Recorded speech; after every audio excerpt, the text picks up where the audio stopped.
What is going on YouTube? Running Gun Sports back here with another video. Today is our Bengals off-season review. We have released a few of these off-season review type of videos. So if you have not already, please go check out those videos. We have released videos for all of the AFC East teams, the Buffalo Bills, the Miami Dolphins, New England Patriots, New York Jets, and the AFC South, the Tennessee Titans, the Indianapolis Colts, and the Houston Texans and the Jacksonville Jaguars. So if you're a fan of any of those teams, go back and check those videos out to see what we have to say about your team and their team's future and what happened in the 2020 season. It is all in one playlist, so it will be a little easier for you to find. We've been adding all of those to a certain playlist. Our college football and NFL weekly news updates will also be releasing later this week, so look forward to that. And if you have not already, please obviously subscribe and leave a like on this video as well. Subscribe to our socials at runninggun_sports on Instagram, at Running Gun Sports on TikTok. With that being said, let's get right into the video. In 2020, the Bengals went 4-11, and the AFC North is one of those divisions that we've talked about. The AFC East being maybe the one of the more competitive divisions, but last year, the AFC North had three playoff teams. The Pittsburgh Steelers went 12-4, the Baltimore Ravens went 11-5, and the Cleveland Browns went 11-5 as well.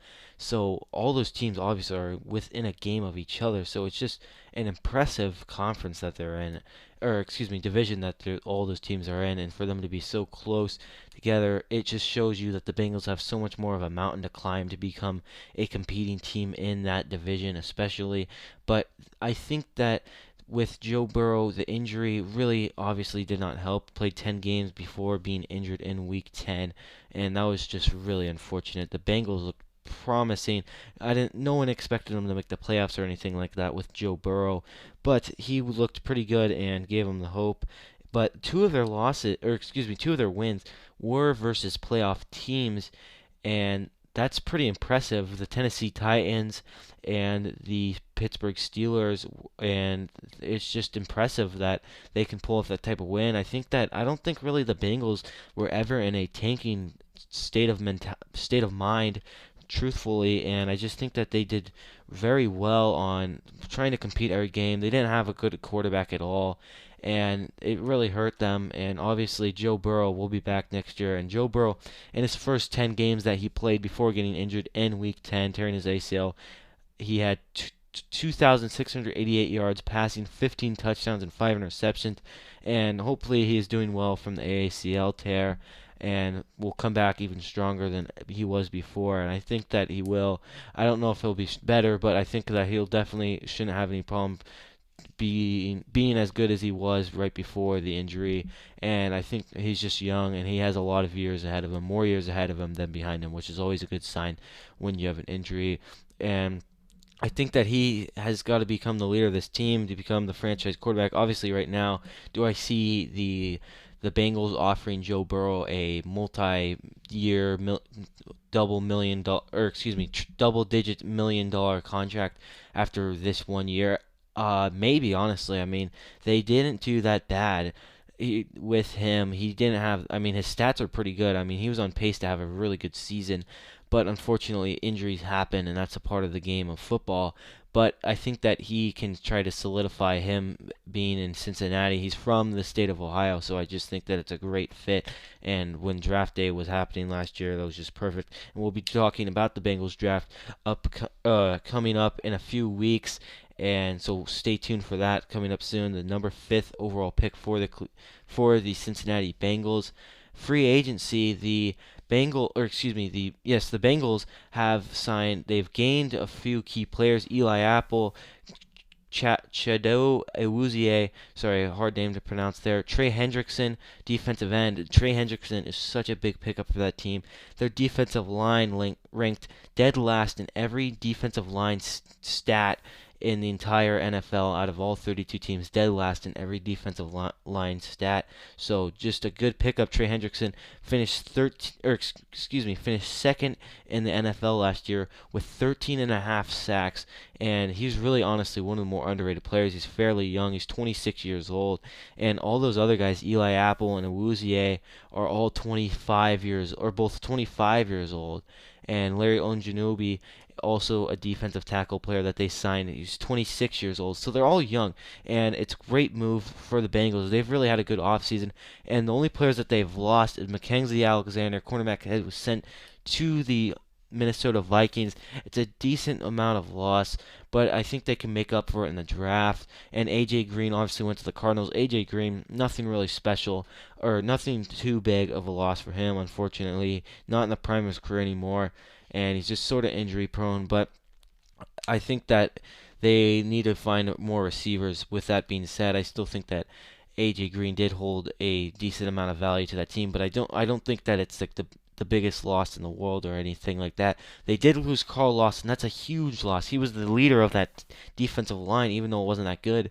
And obviously, they did trade Carlos Dunlap away, and he had a good couple of weeks with the Seattle Seahawks. Was cut by the Seahawks, then re-signed by the Seahawks. So I think that Carlos Dunlap has a lot of time around in Seattle, or I think he'll have a good year or so left with the Seahawks, and we'll see how he does there. But losing Carl Lawson was a huge loss for that team, and really he was quite young himself, just coming off his rookie contract. Signs with the New York Jets. The New York Jets are going to be one of those teams that have potential. Those two teams will face each other in this upcoming season, so I think that'll be a very good game.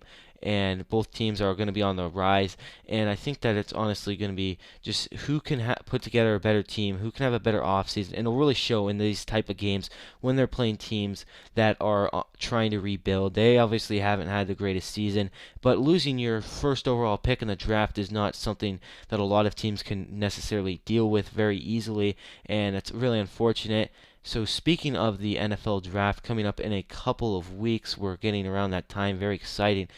We will be releasing a mock draft video in our NFL weekly news update right before the NFL draft. It takes place in Cleveland, Ohio.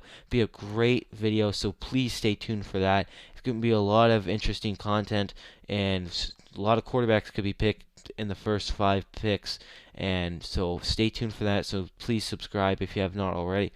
But Joe Burrow obviously played for LSU, played for the 2019 LSU Tiger team. Some argue it's the greatest college football team of all time. I don't know if it's the greatest college football team of all time. I don't think it is.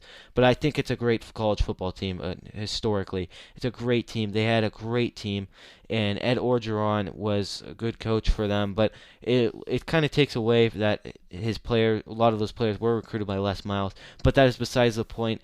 I think that team was so good, and Joe Burrow, obviously the leader of that team, the transfer from Ohio State, played at Ohio State, never really got into meaningful playing time, played mop-up time a little, but when he transferred over to LSU, man, oh my goodness, he won the Heisman Trophy winner, he had a great statistical year, and he had older receivers, and Jamar Chase and Terrace Marshall are both eligible to be drafted in this year's upcoming NFL draft, and with the 5th overall pick in the draft, I gotta think that if the Bengals have a shot, I think that a lot of people would consider the Bengals to think that Jamar Chase and Joe Burrow reunion would be a great move, but in my opinion, I really don't think it is. I just think that Penei Sewell, tackle out of Oregon, is just so much more valuable for protecting Joe Burrow so he doesn't suffer an injury like he did this last year, and who knows, like the next injury could be possibly even worse,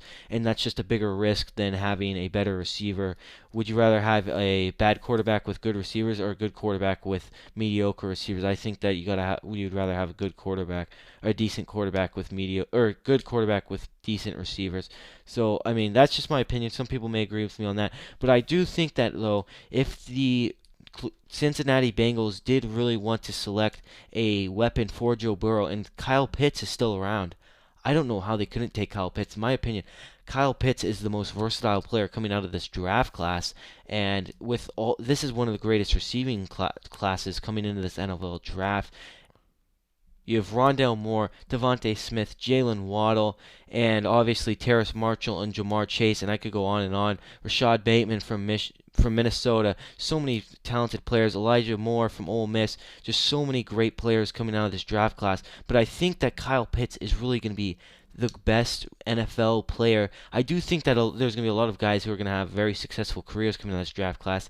And I think that though that Kyle Pitts is just so versatile. And he's the next generation of tight ends. You see him, he doesn't really line up as a tight end much in the game. He plays a lot of slot, which in my opinion is honestly fine. He's just a big body receiver. He's not as fast as Jamar Chase or Devontae Smith or Jalen Waddle by any means, but he can go up and get the ball, and that's basically, I think he's got to be the best receiver coming out of the draft class. He could be the most talented player coming out of this draft, in my opinion, honestly. There's a good argument for that. But if they do pick Penei Sewell, which I do think that they should, in the second round, Terrace Marshall will still be around. Terrace Marshall's draft stock really dropped after him opting out in the middle of the season due to LSU having some recruiting scandals, which in my opinion I'm not a big fan of opt-outs at all. So I do agree with his draft stock dropping, but some people do think that opt-outs are good. I don't agree with it. I just think that's kind of a bad look for a player. But that's just my opinion. In his college career, his 3 years at LSU, he had 106 receptions, 1,594 yards, 15 yards per catch, and 23 touchdowns. So great stats there for Terrace Marshall. A good second-round steal for whoever picks him up. But I really think the Bengals really should consider taking him. And my 2020 projection for the Cincinnati Bengals is anywhere from 7 to 9 wins, and I really think that they could have a winning season if they put the pieces of the puzzle together. With Joe Burrow stays healthy, and they draft well and get some weapons for Joe Burrow as well. I do think that they could have a winning season. But honestly, if it doesn't go well, the worst that could happen is you have a rebuilding year with a lot of young guys. Like I said, a lot of the guys they have been acquiring 25, 26. So honestly, it's not the worst thing that could happen in an extra year of development for these guys, experience for them. That will wrap it up for today's video. If you guys have not already, please leave a like down below, subscribe, and follow our follow our socials, and that's going to be it for today's video. Thank you.